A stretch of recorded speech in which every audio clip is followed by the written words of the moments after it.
வணக்கம். இது தாராஸ் கிச்சன். இன்றைக்கி நம்ம பார்க்க போகிற டிஷ் வந்து மீன் பொளிச்சது, க்ரீன் ஃபிஷ்.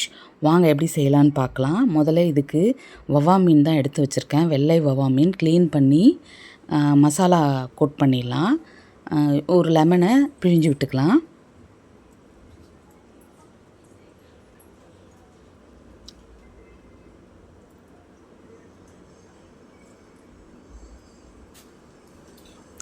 அரை ஸ்பூன் சீரகம், ஒரு ஸ்பூன் மஞ்சப்பொடி, 5-6 பல் பூண்டு இடித்தது, உப்பு தேவையான அளவு, ஒரு 3 ஸ்பூன் தனி மிளகாய்த்தூள். இப்போ மீனை நல்லா மசாலாவில் கோட் பண்ணிடலாம்.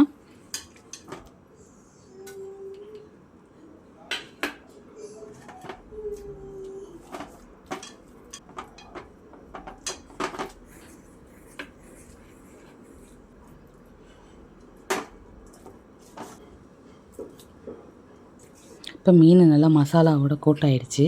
அப்படியே ஒரு 10 நிமிஷம் அப்படியே விட்டுறலாம், மூடி வச்சிடலாம். ஒரு 10 நிமிஷம் ஆன பிறகு அடுப்பு பற்ற வச்சு தோசைக்கல்லை வச்சுக்கலாம். தோசைக்கல் சூடானதும் மீன் பொரிக்கிற அளவுக்கு எண்ணெய் விட்டுக்கலாம்.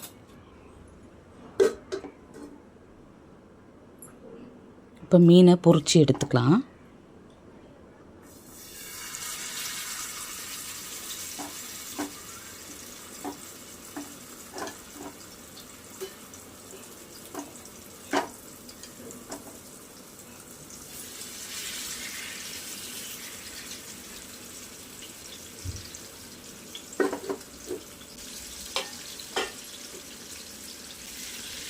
மீன் ஒரு பக்கம் நல்லா பொரிஞ்சிச்சு. இப்போ இன்னொரு பக்கம் திருப்பி விட்டு ரோஸ்ட் பண்ணி எடுத்துக்கலாம்.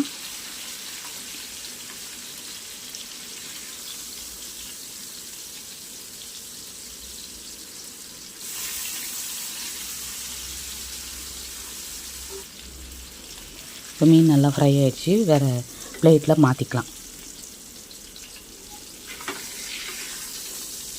மீதம் இருக்கிற மீனையும் அதே மாதிரி பொரித்து எடுத்துக்கலாம்.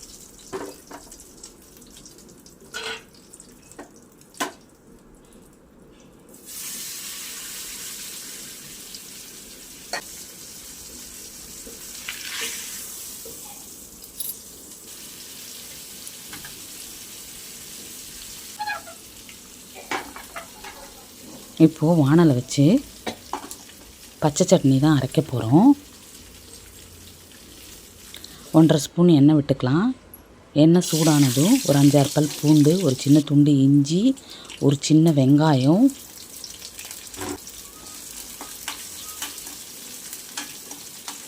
ஒரு சின்ன தக்காளி,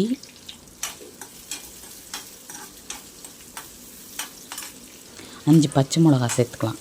காரம் கூட வேணும்னா இன்னும் 2 மிளகாய் கூட சேர்த்துக்கலாம். சும்மா வதக்கி விட்டுட்டு இந்த சட்னிக்கு தேவையான உப்பு சேர்த்துக்கலாம். லைட்டாக வதங்கினதும் இப்போ க்ளீன் பண்ணி அலசி வச்சுருக்க அரைக்கட்டு கொத்தமல்லி, அரைக்கட்டு புதினா, கொஞ்சம் கருவேப்பிலை எல்லாத்தையும் வதக்கி விட்டுறலாம். ஒரு சின்ன நெல்லிக்காய் சைஸ் அளவுக்கு புளி சேர்த்துக்கலாம். இப்போ லைட்டாக வதங்கினதும் எடுத்து ஆற வச்சு மிக்சியில் சட்னியாக அரைச்சிக்கலாம். இப்போ இட்லி பாத்திரத்தில் தண்ணி வச்சு தண்ணியை கொதிக்க விட்டுறலாம்.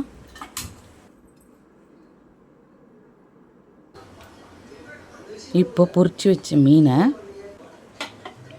எடுத்து ஒரு பக்கம் அரைச்சி வச்சுருக்க பச்சை சட்னியை மீன் மேலே தடவி விட்டுறலாம்.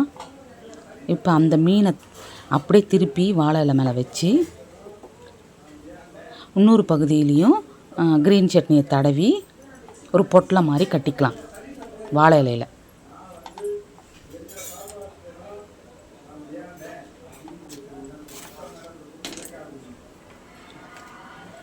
இப்போ அப்படியே பொட்டலை மாதிரி கட்டிடலாம்.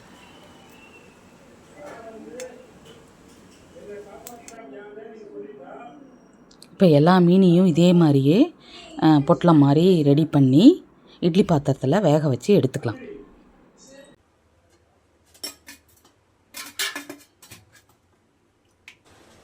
இப்போ க்ளோஸ் பண்ணி விட்டுடலாம் லிட்டை நல்லா.